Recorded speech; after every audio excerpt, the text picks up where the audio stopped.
की टेंशन हो जाएगी कम नेहा मैम के वीडियो लेक्चर्स के संग। डिफिकल्ट कॉन्सेप्ट को सबसे आसानी से समझने के लिए उनके चैनल को सब्सक्राइब करें और बेल आइकन को दबाएं उनके लेक्चर्स को सबसे पहले देखने के लिए।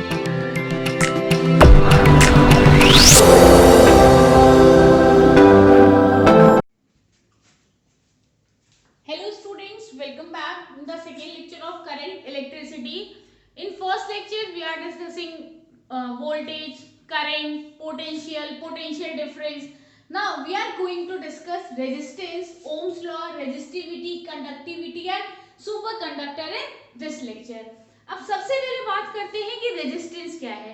तो रेजिस्टेंस क्या है कि आप जब किसी भी एक कंडक्टर में रेजिस्टेंस की बात करते हैं तो रेजिस्टेंस क्या करता है कि हमारी जो करंट फ्लो हो रही है उस कंडक्टर में, आपने देखा कि एक कंडक्टर होगा उसमें इलेक्ट्रॉन की फ्लो की वजह से करंट फ्लो हो रही होगी। अब जो वो करंट फ्लो हो रही है उस करंट को अगर कोई अपोज कर रहा है तो वो उस कंडक्टर का क्या है, रेजिस्टेंस है। नॉर्मली जो जितने भी कंडक्टर्स होते हैं हर कंडक्टर का अपना एक रिस्पेक्टिव रेजिस्टेंस होता है। तो रेजिस्टेंस क्या करता है, उस कंडक्टर में फ्लो होने वाली करंट को अपोज करता है, उसको रोकता है, उसको रेजिस्ट कर रहा होता है। ठीक है, तो यहाँ पर एक आपको डेफिनेशन दे दी गई है कि रेजिस्टेंस क्या कर रहा है, मतलब आपका एक रिस्ट्रिक्शन ऑफर कर रहा है to the flow of current. ठीक है, to the flow of current by the conductor is called the resistance.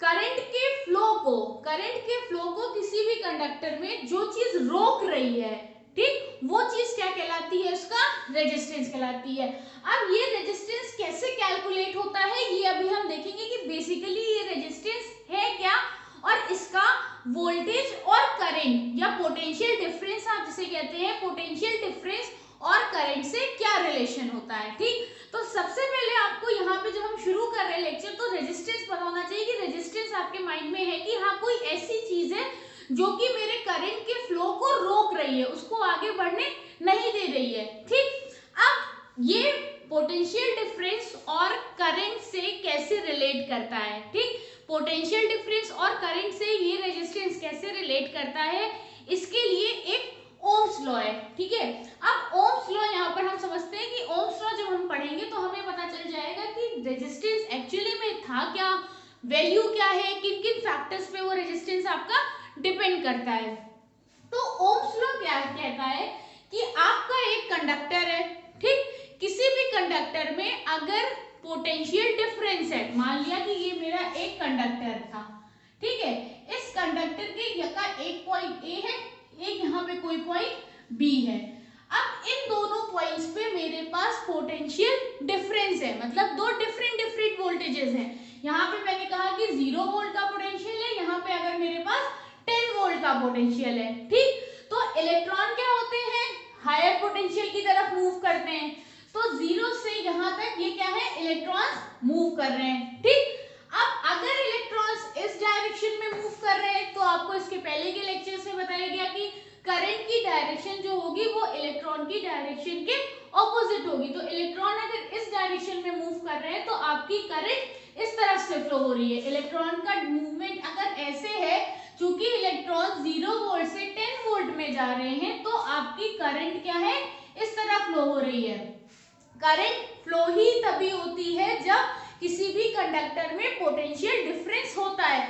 Until unless potential difference नहीं है तो कोई भी करंट फ्लो नहीं होगी। यहाँ पर पोटेंशियल डिफरेंस है, इसकी वजह से करंट फ्लो हो रही है, तो ये करंट इस तरह से फ्लो हो रही है। अब जो करंट फ्लो हुई है वो क्यों हुई है, वो इसलिए फ्लो हुई है क्योंकि आपके कंडक्टर में पोटेंशियल डिफरेंस था।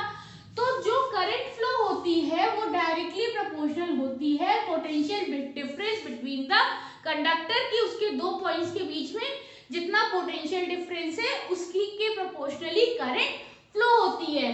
यही स्टेटमेंट आपके ओम्स लॉ ने डिराइव करी।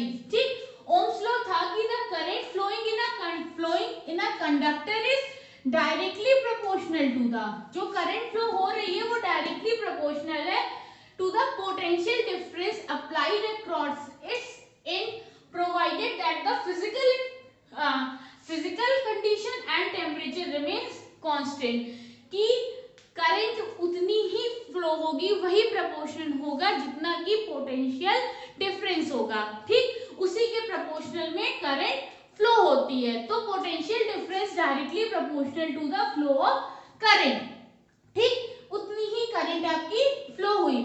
अच्छा, ये चीज तभी एप्लीकेबल है जबकि आपके कंडक्टर की फिजिकल कंडीशन सेम रहे ड्यूरिंग, जब आप मेजर कर रहे हैं वोल्टेज और करंट, और उसका टेम्परेचर भी सेम रहना चाहिए। अगर टेम्परेचर में आप वेरिएशन कर रहे हैं तो ये प्रोपोर्शनल इक्वल प्रोपोर्शनलिटी इनकी चेंज हो सकती है।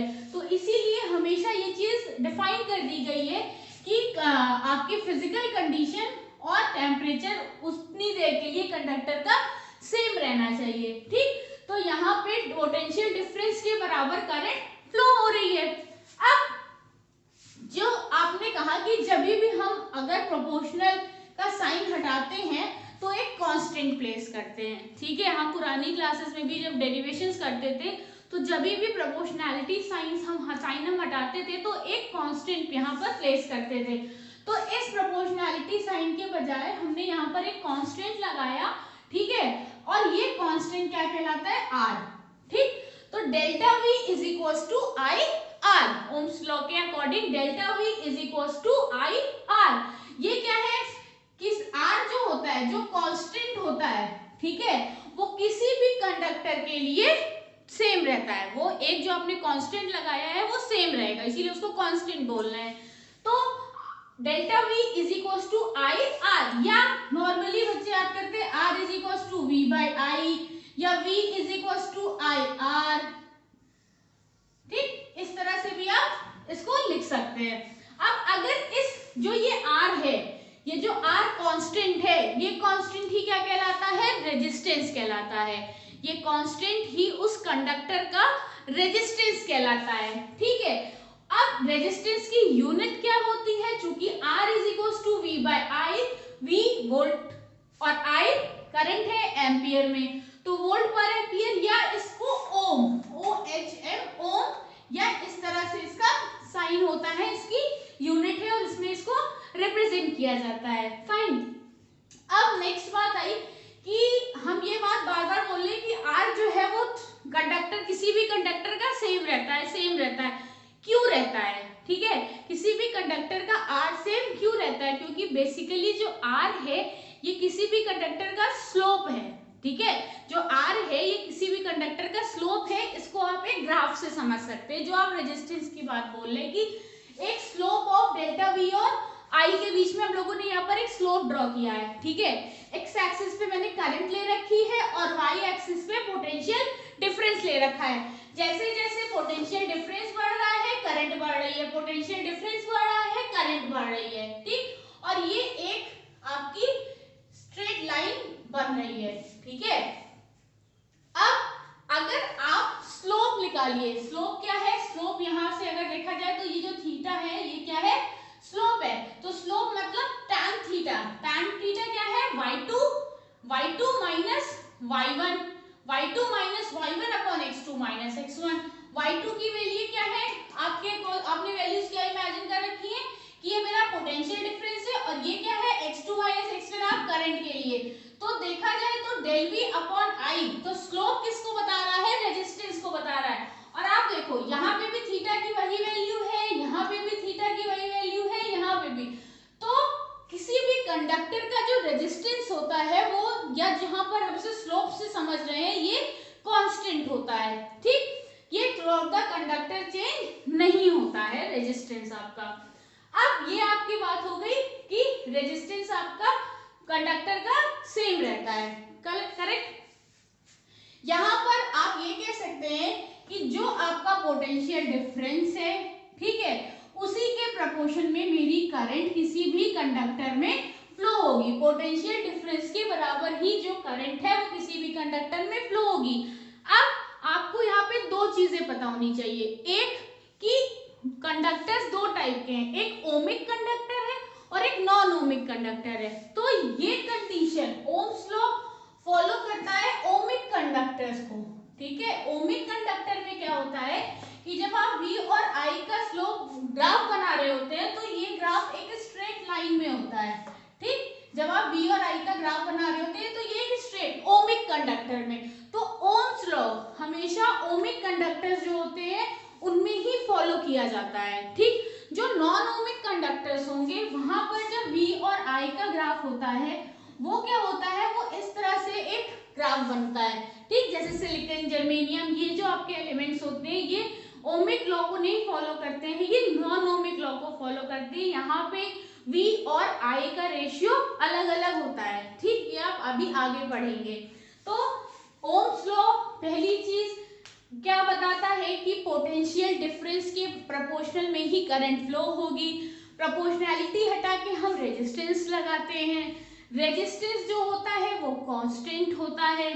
उसके बाद ओम्स लॉ ओमिक कंडक्टर के लिए ही एप्लीकेबल होता है, ओके, नोट कर लीजिए।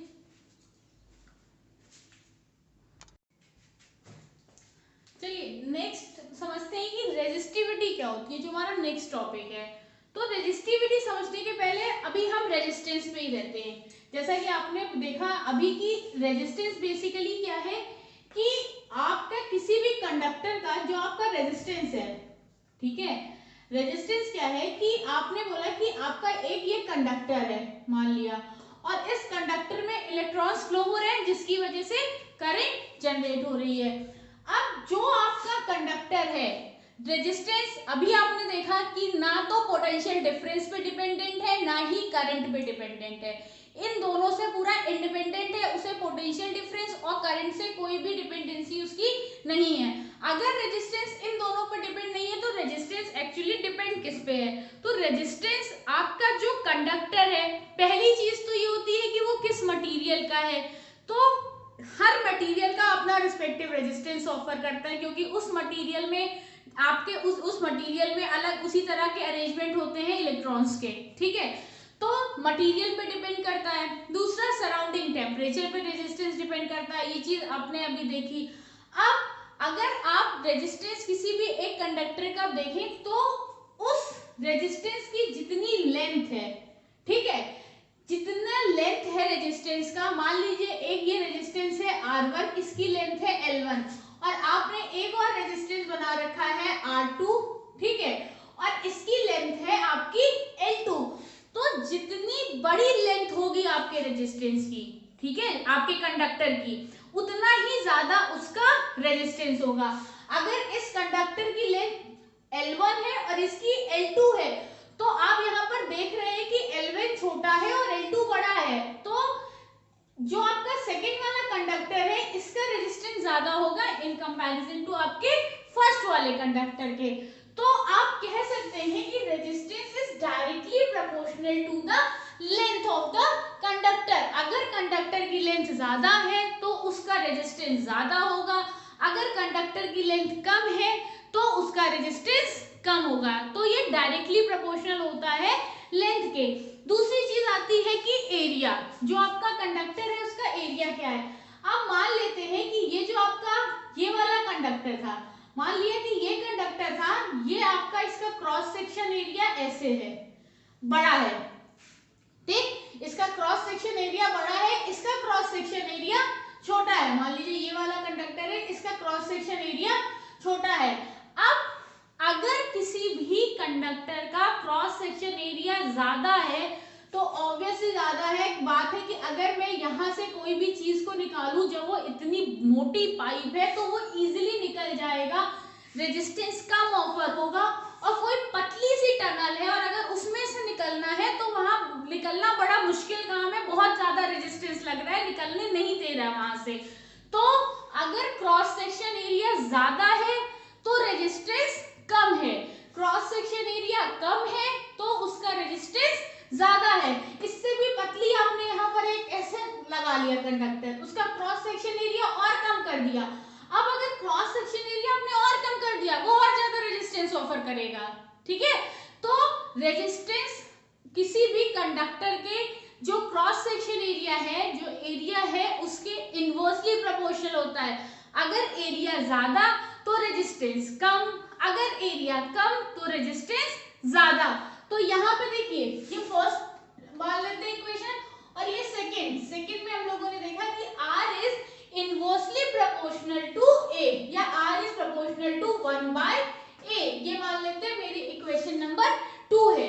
एक बार लेंथ के डायरेक्टली प्रोपोर्शनल, लेंथ ज्यादा तो रेजिस्टेंस ज्यादा, एरिया के इनवर्सली प्रोपोर्शनल, एरिया ज्यादा तो रेजिस्टेंस कम, एरिया कम तो रेजिस्टेंस ज्यादा।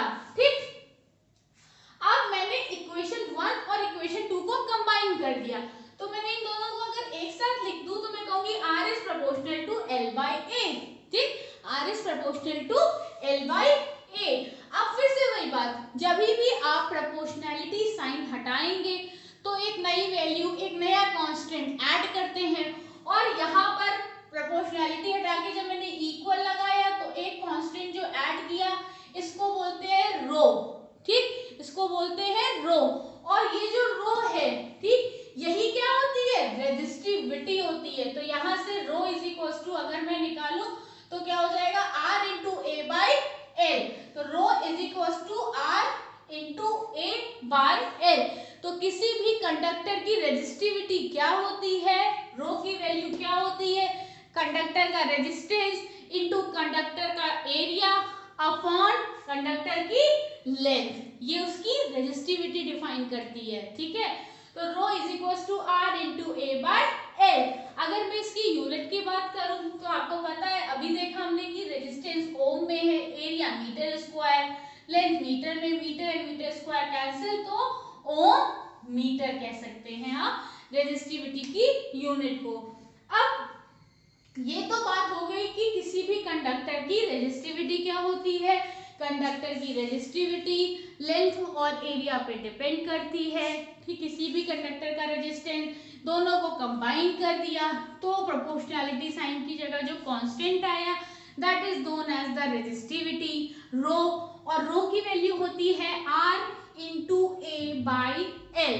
ठीक, अब एक चीज तो हो गई रेजिस्टिविटी, आपने देखा कि resistivity R into A/L। Now conductivity, तो कंडक्टिविटी को सिग्मा से डिनोट करते हैं, और रेजिस्टिविटी का उल्टा, रेजिस्टिविटी का उल्टा उसका रेसिप्रोकल जो होता है वो क्या होता है, कंडक्टिविटी। ठीक, रेजिस्टिविटी का जो ऑपोजिट है दैट इज द कंडक्टिविटी। तो कंडक्टिविटी क्या होती है, 1/रो। कंडक्टिविटी आपकी क्या है, 1/रो। अब रो की वैल्यू क्या आपकी होती है, 1/रो की वैल्यू होती है R इंटू A/L। ये L ऊपर चला गया तो कंडक्टिविटी क्या हो गई, L/R इंटू A। ठीक, कंडक्टिविटी आपकी इस कंडक्टर की क्या हो गई, is equal to L/R into A। Fine, तो ये रेजिस्टिविटी एंड कंडक्टिविटी दोनों ही लेंथ, रेजिस्टेंस और एरिया पे डिपेंडेंट होती हैं। ठीक है, रेजिस्टिविटी आपका R इंटू A/L और conductivity L/R into A। Now last topic जो हमारा है वो है सुपर कंडक्टर। कि किसी भी आपका सर्किट में आपने बोला एक सुपर कंडक्टर लगा रखा है, अब भाई ये सुपर कंडक्टर क्या है। ठीक, तो आप लोग पुरानी क्लासेस में भी हो सकता है कुछ पढ़ चुके हो कि आपका एक कंडक्टर होता है, एक आपका इंसुलेटर होता है। कंडक्टर में क्या होते हैं, नंबर ऑफ फ्री इलेक्ट्रॉन्स बहुत ज्यादा होते हैं, उतनी ज्यादा करंट फ्लो होती है, इसीलिए वो कंडक्टर है। जो आपका इंसुलेटर्स होते हैं उसमें नंबर ऑफ फ्री इलेक्ट्रॉन्स बहुत ही कम होते हैं, लगभग ना के बराबर करंट फ्लो होती है।